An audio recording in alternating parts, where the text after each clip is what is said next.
Hello, everyone, and welcome to this conversation presented by White House Custom Color. Are you trying to mute me? No, it's just real loud, and I can't. I sold Amazon, but it was $25. Listening to listen, not listening to respond. Yes. Oh, thank you for that. So basically, let's start out, and I'm gonna pretend you're kind of a newbie, even though I know you're not. You're a smart guy and you know lots of this stuff, but sometimes when you just don't know, it's better just to tell people. Just tell me. And just don't think I'm thinking you're a dum-dum because I'm telling you things. So I think the first thing with profiles and presets that is kind of cool to know for people is presets most people are familiar with. And when you apply a preset, it changes all the settings, right? Like you create a preset by manipulating settings. So if you took an image into develop mode, okay, and all these little settings here, say you've tweaked all these settings. Maybe I went in here and I adjusted these settings to get this image just right, to get it balanced. And then I go in and I throw a preset on there. Depending on who made the preset, it could overwrite my settings that I have adjusted here, right? And sometimes that's good if people don't really care what they've adjusted here, but sometimes it's frustrating because then you're like, oh, I already tweaked the tones, the highlights and everything, and then I throw somebody's preset and then that totally whacks this out and changes it. Then you've got to go back and manipulate it again. So presets, one way to think about it is presets are absolute, meaning whatever settings were saved, they get hit in there. So if I had my highlights down to -49 and then I apply a preset that happens to boost them to +49, it's going to go to +49, even though I had it set at -49. Right. Yeah. Mm-hmm. Profiles, on the other hand, are relative, and profiles can be created two ways. One is you can create them from a preset. So I could take my favorite presets, and this is something that we've done with our favorite presets that we used to just sell as presets on our website, but we've also created profiles from them. So if you create a profile, basically it's like a snapshot of your presets settings, but it's going to be relative. So if I had my highlights down to -49, and let's say in my profile, I had saved it to give it a 20-point boost in the highlights. Oh. When I apply that, I'm basically going to get -49 plus 20 points. So that would probably bring it up to about -20. So it gives it the amount that I needed for the look without ignoring what I'd already put on there. The profile is like, it doesn't, how did you say that again? It's not. Well, it's relative to what you already have, rather than just ignoring what you already had and wiping it out. Relative rather than absolute. So rather than with a preset, everything's wiped out. You kind of start from zero, and then everything is added like however it was in the preset. Yeah. With a profile, wherever your starting point is your starting point. Right. It doesn't zero everything out and then apply it. It applies it to where you're at currently. Right. Okay. I had no idea that was the case. Yeah. And that can be cool because a lot of people will go and they, adjust their images to a good baseline first. Like they just want a nice solid image, and then they want to throw a cool look on there. And that's where profile is awesome, because then it just applies the look. It doesn't mess with your original settings, whereas presets can totally wipe out all your adjustments depending on how you created it. And then especially people who buy presets, you don't know how they're made, who made those presets, whether they wiped out everything or just one thing, or who knows. So is a profile really good to use if you want to like neutralize everything first and you're going in and tweaking everything because you want to make it as neutral as possible to your eye and to your taste? Then you add the profile and it's applied to that neutralized, for lack of a better term, image based on those settings, as opposed to if you were just to apply a preset to that, all that work gets wiped out. It starts at zero, and then the preset is added with whatever the values in the preset were. Yeah. Okay. And in the like Adobe's the Lightroom's already, they've had profiles for a long time, but basically if we look on the right side here, these basic profiles, just the Adobe landscape, Adobe color, or the camera color, those were available and they were kind of buried in some other menus, so they weren't really accessible. They didn't make a whole lot of sense to people, and people sometimes didn't even know which one to put. Yeah. So now they've So kind of now- brought them to the forefront in the interface. That's right in develop, right there Yeah. at the top. Yep. And the fun part is when you go over here to the little icons on the right and you jump in there to the profile browser, and now you have all the Adobe, plus you have all the creative profiles that people create. So here's all of our creative profiles, and just like Sure. presets, you can just scroll and preview them on the image. Of course, you can also view them as thumbnails, which is kind of fun to see the preview a little larger. And so those are little thumbnail previews of what it would look like if that profile was applied. Yeah. And then here's the thing with profiles is you can apply just one profile to the image. Okay. You can't layer them. You can't stack them. Can't layer and stack them like you can with presets. But even with presets, it's not truly layering them, because like we just talked about, it could It just gets wipe zeroed out. out every time. Yeah. Or it Yeah. could not, depending on how it's made. Maybe the preset saved only 5 adjustments, but not everything, only 5. Right. And so those might get added, but then the other ones won't get added. So Right. kind of hit or miss. You don't really know. Yeah. And hey, maybe that's fun. It's like rolling the roulette and see what you get. Maybe it's pretty cool, but sometimes it's better to just know what you're going to get. So a great workflow is to bring an image in, and let's just grab an image here, and we'll start with 0. Okay. So I'm going to set it to the default. So Command-Shift-D shortcut, or you can also, of course, go to the bottom here and go to Reset, Yes. and that just brings it into the default, whatever Adobe thinks is a default. And you'll notice now, if you look at your profiles, you're always going to have a profile. Adobe picks one. If you haven't already set this, you can change this, but right at the top here, Adobe Color, that's my default profile for pretty much every image that comes in. So you're Okay. starting with something, Okay. whether you know it or not. And then you go from there. So what I would do typically is, for example, this one was shot with a very blue-white balance. So I would just tweak my white balance manually to get it where I want. Some people use the auto tone, and this has actually improved a lot since the original Lightroom auto.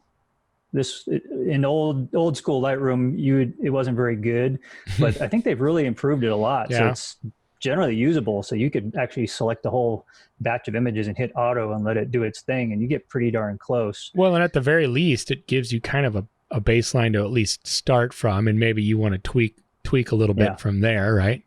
Yeah. I mean, if you're a really experienced shooter and you nail your exposures and you find you bring them in there and you barely need to do anything, you might not want to use it. But, Right. a lot of like weddings and stuff where you're just shooting on the fly, Right.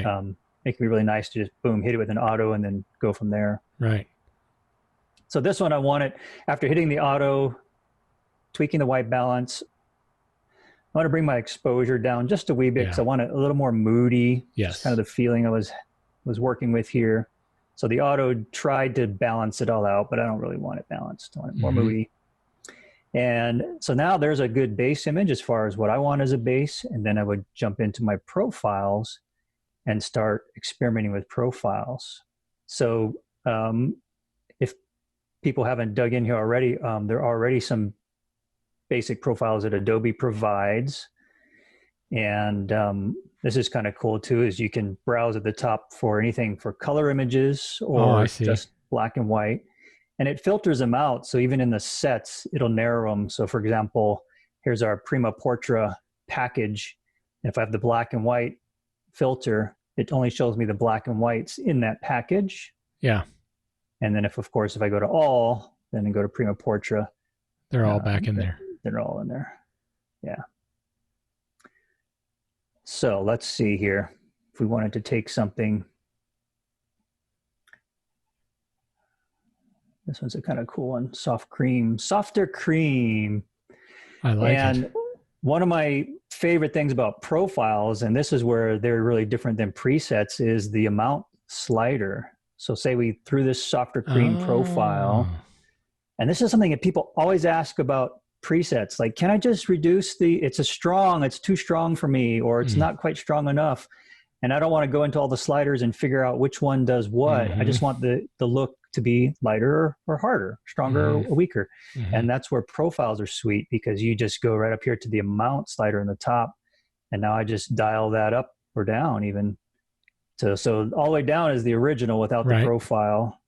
And then at 100% is what we designed it at. And then you can actually push it beyond that, which I don't always recommend. So you don't know what you're going to get sometimes, but actually this one kind of works pretty well. Yeah, that looks pretty good. So that's probably the coolest difference between profiles and presets, is that simple amount slider that lets you just dial it down, fade it, It also works on black and white images, which is kind of cool. So I could take a black and white profile. Here's one from our storyteller. And depending on how it was created, I'll show you the difference here. This is from the storyteller. This is Benjamin Edwards, good friend of mine, good friend of yours, actually. Awesome guy, one of my besties. And we worked on a series of profiles together called the Storyteller Collection, which is some of them here. And he uses a lot of these because he does some amazing wedding work, and his images people are always say, how do you get those looks? They're so cool. And so he turned a lot of his looks into profiles for us. It's fantastic. And yeah, so we have some really cool ones. So here's what I was getting at, was that depending how it's made, so say here's a black and white profile, and then I fade it back. And now look, when I fade it, it actually fades back to the color. Right, because it was color initially. It was color initially, yeah. So I can actually do, say, I want more of a vintage, just a hint of color in there. And it's not like that cheesy, hand coloring where you paint their eyes pink and stuff like that. It's no offense to anybody who's still doing that stuff. I laugh because I've been there. I know. I was just digging through some old images from way back, and I'm like, oh my God, I did that. Man, you can't blame us, because at the time, how awesome was it to discover that for the first time? You're like, I can't believe this. I can do this on my computer. Yeah, look, her skin's pink and everything else is black and white. That's sweet. Oh gosh. Oh my goodness. Yeah, we've been there. So it doesn't do that, but it can give you just a nice vintage or an old film kind of a look, which I kind of like that, just fading this one back.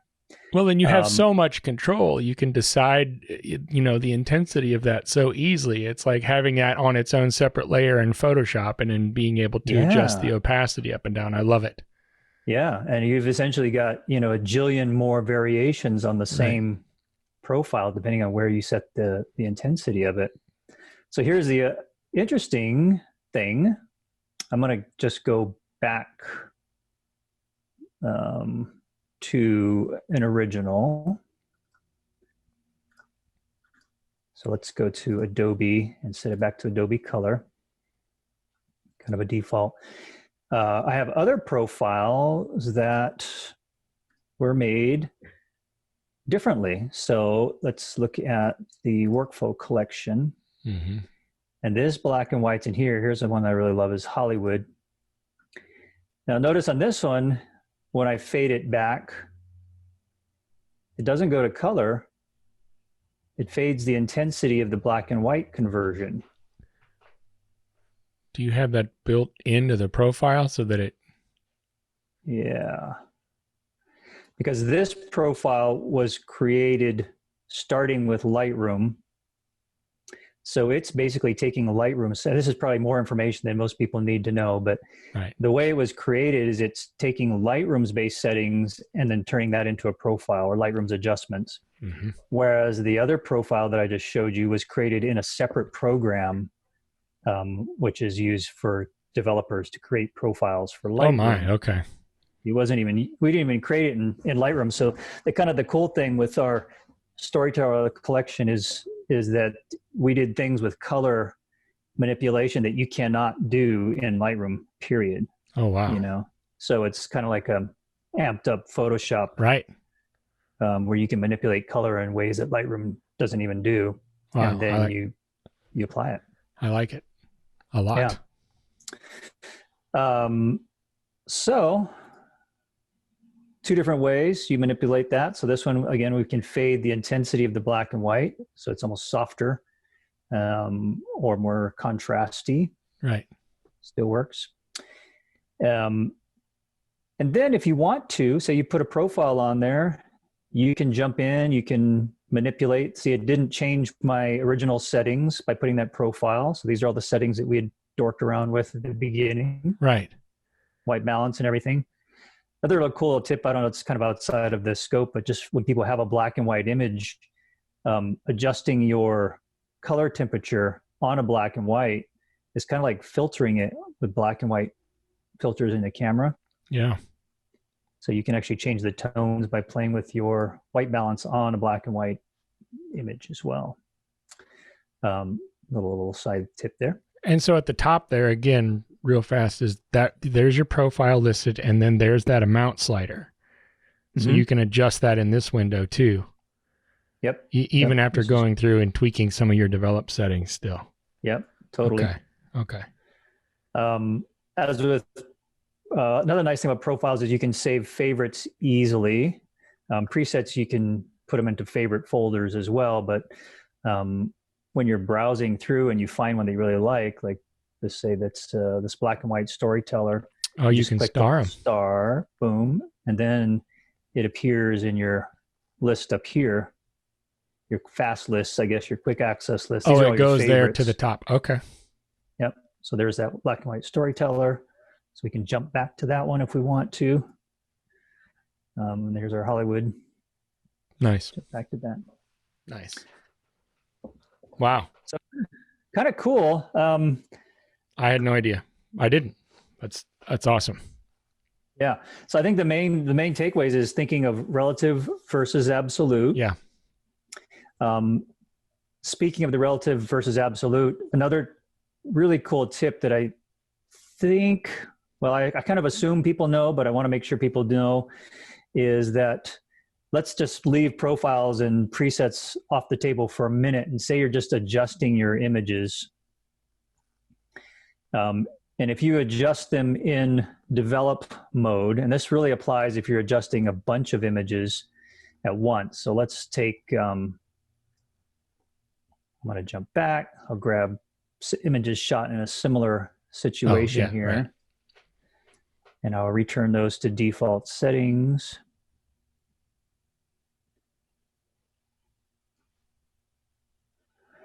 All right, go back. And let's say we want to adjust all of these and just lighten them up wherever they're at. We like the settings with that, but we want to lighten them all up like a half stop. If you were to do that in develop mode and you move this half stop up, you're basically, this is an absolute thing. So all of them go a half stop to that number. Yeah. Right? Half stop up. Versus if I was to go and do that in library mode, then it takes whatever setting it had and adds a half stop to it. So it's, people think it's the same thing, right? Like the tone control is like a shortcut here when you're in library mode. Yeah. So if I was to go use the exposure and boost it here, people think, well, it's just a shortcut doing the exact same thing as develop mode, but it's totally different because here it's relative. So if I boost it in library, just using my exposure and hit this up, it adds a half stop to whatever was there, versus if I did it in develop mode and move this slider, it moves everybody to exactly where you put it. I did not know that either. Yeah. Okay.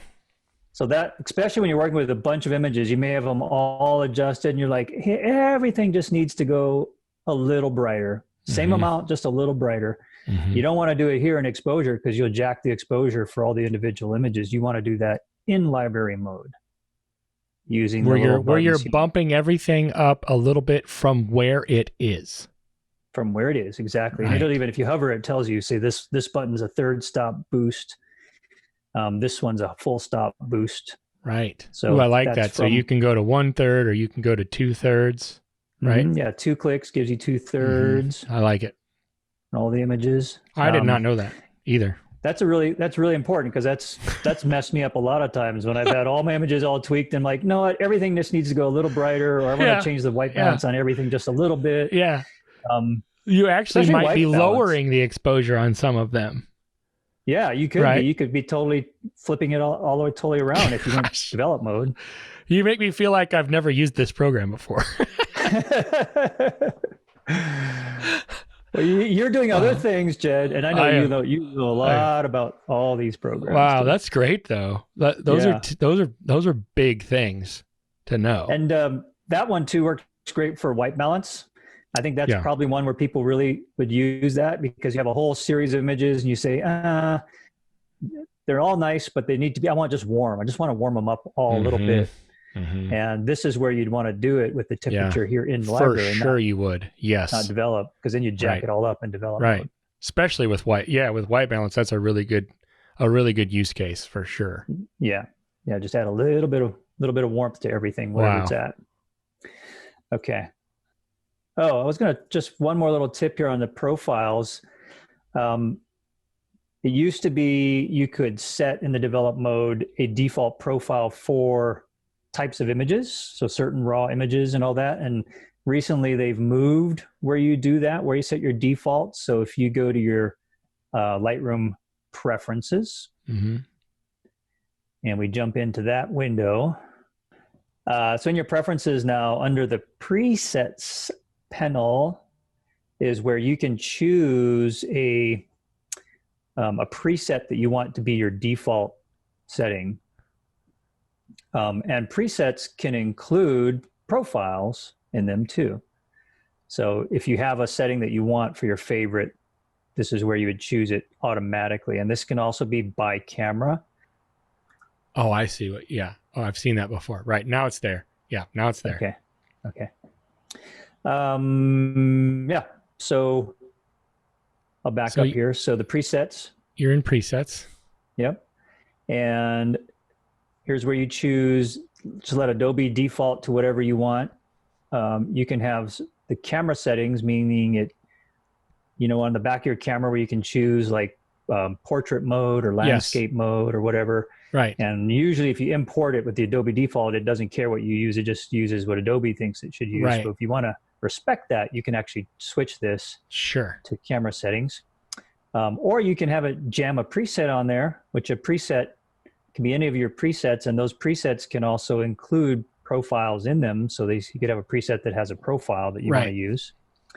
And you can break it down by camera. And I use this because I have a camera that I use for portraits and such, and then I have a camera I use for travel and landscape. And so you can choose a default for, say, my Sony landscape camera versus my Nikon portrait camera as a default starting point. So and for you, it's not only because they're different cameras, but because you use them for different things too.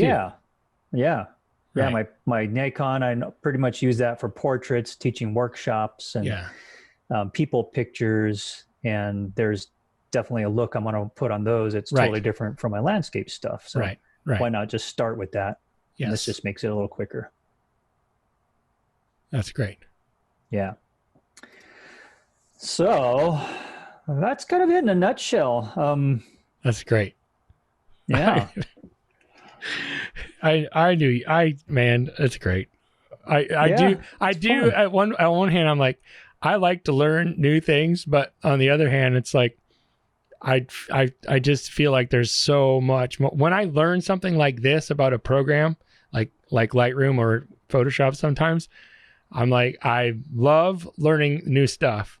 And then it makes me think it's humbling. That's what it is. And I think there's so much more for me to learn, obviously. Right. Yeah. So I'm doing the same with the video editing and audio editing. I've been messing with audio mixing and mastering. I don't know why. I'm just super interested in that right now. And Oh, it's like I love it, starting but all that's a over little again. bit different for me because I don't have the experience with that stuff that I do with this. So it's like when you've been using an application for 15 or 20 years and then somebody shows you these really big, that's kind of one of the points of doing this. Like somebody shows you something really big and amazing that you had no idea was there. It's just like cuts me off at the knees and I'm like, that's great.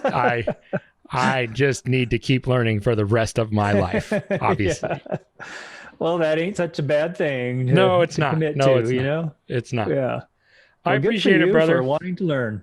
Thank you. Yeah. Thank you. I can't wait to see what else comes up on this fun little program you got going on here. Hell, it'll just keep going. I won't get there. I'll never be like, oh, I'm done. That's enough. Yeah. I've learned it all. Thanks, dude. Have a great day. All right, brother. Love you. Talk to you later. Hey guys, thanks for watching this conversation presented by White House Custom Color on YouTube. Be sure to check out our other content and click that subscribe button right there. Right. Right there. It's there somewhere.